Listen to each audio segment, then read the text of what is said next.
महर्षि आप 20 वर्ष बनारस में रहे और कट्टर उपासक रहे हैं, मतलब भोले बाबा और माँ पार्वती जी के। तो महर्षि आपके कोई अनुभव जो हमारे साथ जैसे साधकों को एक भी वृत्ति अन्य न हो और अनन्य भाव से आराध्य देव का चिंतन होने लगे तो चमत्कार प्रकट हो जाएगा। तो महादेव का मंत्र जपते जपते राधा रानी तक का मंत्र कैसे करने लगे फिर आप?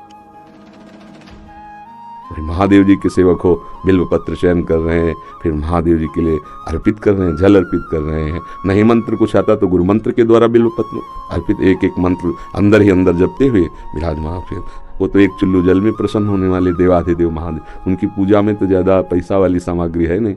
धतूर का फल, बिल्व का पत्र, अकोड़े के फूल और गंगा जल एक अंजलि चढ़ा दो। जो कोई स्वीकार नहीं करता वो महादेव स्वीकार करके वो पद दे देते हैं जो दुर्लभ है। बड़े कृपालु हैं, आशुतोष हैं, औढ़रदानी हैं, करुणा समुद्र हैं। तो उनकी आराधना से ज्ञान, भक्ति, वैराग्य जो चाहे, ऐश्वर्य जो चाहे सब प्रदान कर देते हैं। और परम महान वैष्णवाचार्य भी हैं, समस्त वैष्णवों के गुरु हैं, ज्ञानियों के भी गुरु हैं और भक्तों के भी गुरु हैं। भगवान शंकर परम वैष्णवाचार्य हैं। कोई भगवान शंकर की निंदा करे सोचे हरि से प्रेम कर लेंगे, कभी नहीं। और कोई हरि की निंदा करे सोचे भगवान शंकर से प्रेम कर लेंगे, कभी नहीं। परस्पर बड़ा अनुराग है हरि हर का। तो जो हरि का भक्त होगा वो हर का भक्त होगा, जो हर का भक्त होगा वो हरि का आदर करेगा। क्योंकि इष्ट प्रियता, इष्ट को क्या प्रिय है? देखो गंगा जल माथे पे धारण किए, हरि का चरणामृत है, तो हरि को देखो रामेश्वर की स्थापना करके वो आराधना कर रहे हैं परस्पर।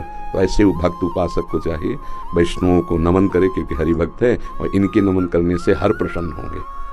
और महादेव जी को, महादेव जी के जनों को नमस्कार करे, इनके प्रसन्न होने से हमारे हरि प्रसन्न हो जाएंगे। भगवान श्री राम अयोध्यावासियों को बैठाल कर एक बार कहा कि ये मैं राजा के रूप में आदेश नहीं कर रहा हूँ, बड़ी प्रियता से कह रहा हूँ, सबसे हाथ जोड़ के कह रहा हूँ। और एक गुपुत मत सबहि कहो कर जोरी, शंकर भजन बिना नर भगति न पावे मोरी। अयोध्यावासियों से कहा मैं हाथ जोड़कर सबसे कहता हूँ, राजा रूप में हाथ जोड़ने की तो जरूरत है नहीं, ये मैं आदेश नहीं कर रहा हूँ, ये विनय कर रहा हूँ। यदि कोई मेरी प्रीति चाहता है, भक्ति चाहता है, तो भगवान शंकर की कृपा आवश्यक है। बिना भगवान शंकर की कृपा के कोई मेरी विशुद्ध भक्ति नहीं प्राप्त कर सकता।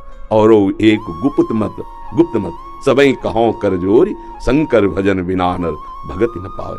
और शिवद्रोही मम दास कहावा, सो नर मोहि सपने उन्हें भावा। ये तो भगवान श्री हरि की करुणा कृपा देखिए। उधर महादेव जी की, कागभूषुंड जी अनन्य थे भगवान शंकर के, पर वो हरि की अवहेलना कर देते थे, हरि की निंदा, हरि भक्तों से द्वेष कर लेते। तो भगवान शंकर ने ही साप दे दिया।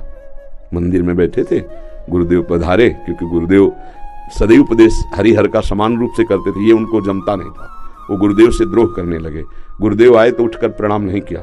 भगवान शंकर को असहनीय हो गया, तू हमारे धर्म की मर्यादा का नाश करता है, मेरे मंत्र दाता तेरे गुरुदेव उन्हीं का अपमान कर रहा है, जा सहस्त्र बार अजगर की योनि को प्राप्त हो, पापी तू अजगर जैसा बैठा रहा, जा।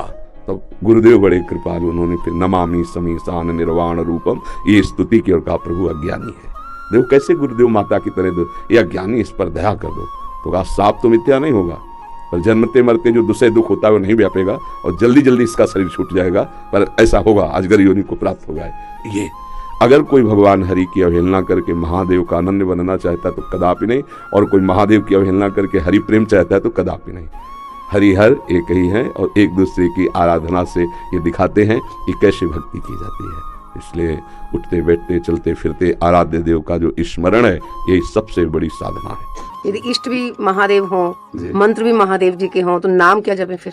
सांब सदाशिव, सांब सदाशिव, सांब सदाशिव, राम सांब, अम्बा के सहित भगवान शिव, सांब सदाशिव, सांब सदाशिव। हाँ, सांब सदा, जैसे सियाराम सियाराम, राधे श्याम राधे श्याम, तो सांब सदाशिव, सांब सदाशिव, सांब सदाशिव। इसमें उमा जी और भगवान महादेव जी दोनों हैं। सांब सदाशिव, अम्मा के सहित पिताजी, सांब सदाशिव, सांब सदाशिव। वो हमारे बाप है, वो हमारी अम्मा है, पहले जगत माता और जगत पिता वही है। बहुत करुणामय है, पर जो दुष्टता करे तो फिर वो होता ही, फिर प्रलयंकर रुद्र भी वही है नहीं? उनके सामने फिर कोई अद्वितीय है, अद्वितीय शिव अद्वितीय है, चराचर जगत के स्वामी है, करुणा के समुद्र हैं। और वो दंडता करे और हेलना करे तो फिर रुद्र है। फिर बड़े भयंकर भी हैं इनको।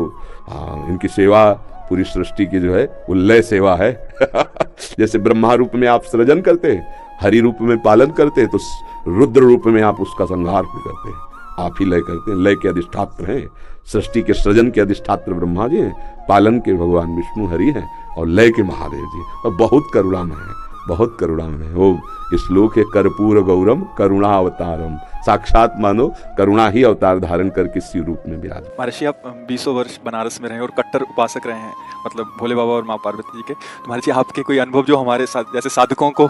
हम बस इतना ही समझते हैं कि अगर अनन्य हो जाए तो आगे का मार्ग अंदर महादेव जी खोल देते हैं। वो ज्ञान समुद्र है। बस साधक को चाहिए कि इष्ट के अनन्य हो जाए। हम कभी नहीं जानते थे वृंदावन, कभी ये सब ऐसे स्फुरित हुआ कैसा होगा वृंदावन। काशी में तुलसी घाट में बैठे हैं, बहुत बड़ा पीपल का वृक्ष है उसी के।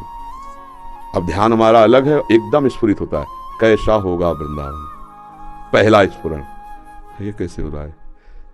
फिर मन में रास की जागृति कराई गई, फिर वृंदावन भेजे गए। अपने को जब हवाले कर दिया महादेव जी के, अब वो कहाँ ट्रांसफर करते हैं, कैसे पहुंचाते हैं, ये हमने देखा है, किया नहीं है। हम तो उनके आश्रय वृत्ति में थे, उन्होंने ही किया। उपासक को चाहिए आराध्य देव का अनन्य होकर उनकी उपासना में अपने जीवन को बेच दे, बिका हुआ जीवन। फिर जो रंग आता है वो बहुत जोर का रंग होता है। अपना महत्व, अपना अस्तित्व महादेव जी के हाथ में दे दे, फिर वो चलाते हैं, वो संभालते हैं। एक भी वृत्ति अन्य न हो, वो अनन्य भाव से आराध्य देव का चिंतन होने लगे तो चमत्कार प्रकट हो जाएगा, जीवन दिव्य हो जाएगा। बस लगा रहे। अभी तो वृत्ति गई, हट गई, फिर आई, फिर हट गई, ऐसे हो रहा है। वृत्ति ऐसी हो जाए जैसे दीवाल घड़ी से सेल हटा ले तो सेकेंड मिनट की सब सुई ठप हो गई ला, ऐसे ठप हो जाए मन, वृत्तियां भगवदाकार। फिर